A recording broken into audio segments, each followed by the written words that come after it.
Magandang gabi po sa inyong lahat. Muli ninyo kaming samahan sa pagbabalita tungkol sa ilan sa mga aktibidad ng mga kaanib sa Iglesia ni Cristo sa iba't ibang panig ng mundo dito sa Iglesia ni Cristo News Live.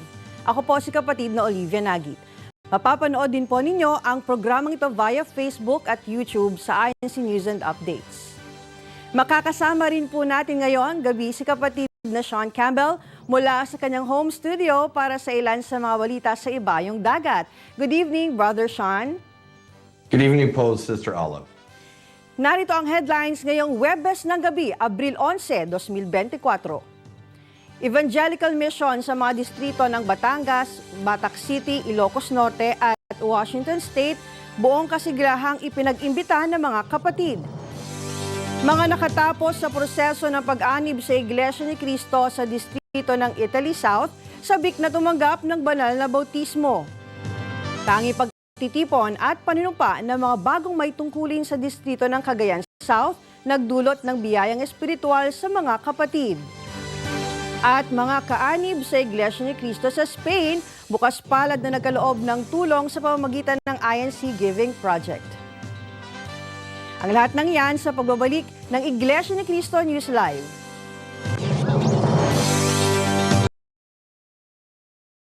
Balita,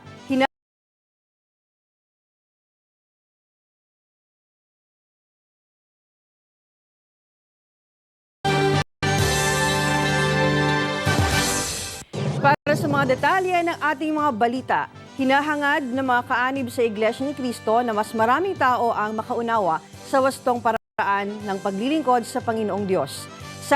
Sa distrito ng Batangas, maalab na nakipagkaisa sa pamamahayag ng dalisay na ebanghelyo ang mga kapatid sa lokal ng Batangas City. Si kapatid na Shine Dote para sa iba pang mga detalye. Bilang pagmamalasakit ng mga kapatid dito sa lokal ng Batangas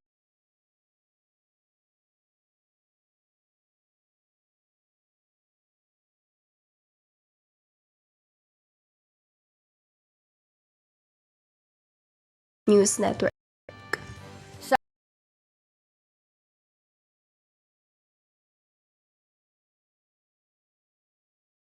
Shine Enrique Dote para sa Iglesia ni Cristo News Network. Sa distrito ng Batac City, Ilocos Norte, naliwanagan ang marami Ilocano sa mga aral ng Biblia na sinasampalatayanan ng Iglesia ni Cristo sa idinaos na evangelical mission sa lokal ng Barbar. May balitang hatid si kapatid na Dana Saison. Matagumpay na ito si kapatid na Dana Grace Saison para sa Iglesia ni Cristo News Network.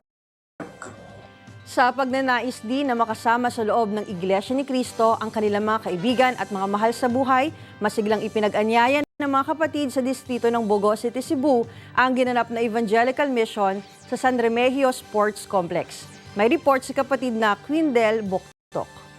Isa sa pangunahing utos ng Panginoong Diyos ay para sa Iglesia ni Cristo News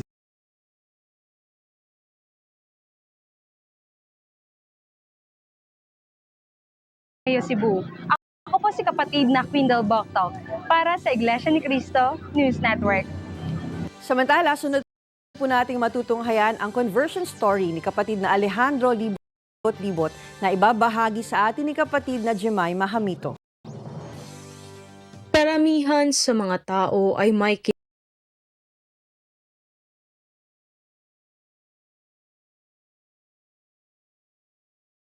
ugnay ng mga kapisanan ng may bahay ang kanya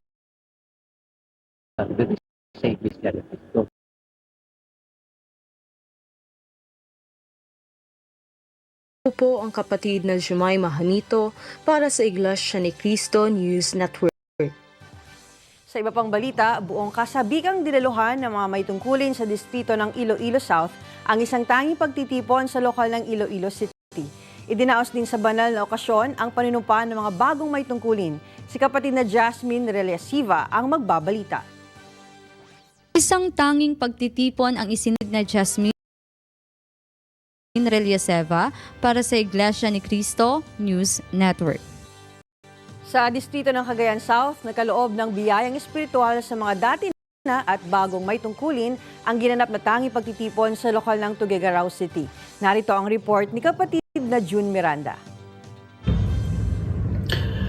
Ako po kapatid ni June Miranda para sa Iglesia ni Cristo News Network.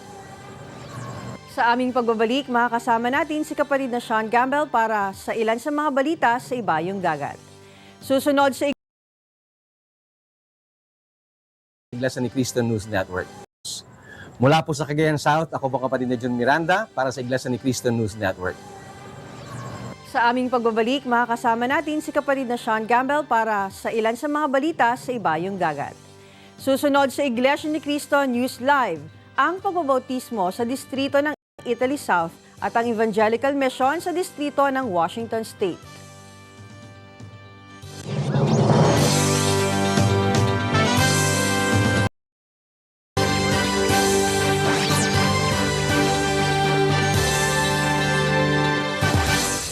Iglesia ni Cristo News Live is back. Brother Sean Campbell will now join us from his home studio to bring the news out to the Philippines. Brother Sean? Thank you, Sister Olive. The District of Italy's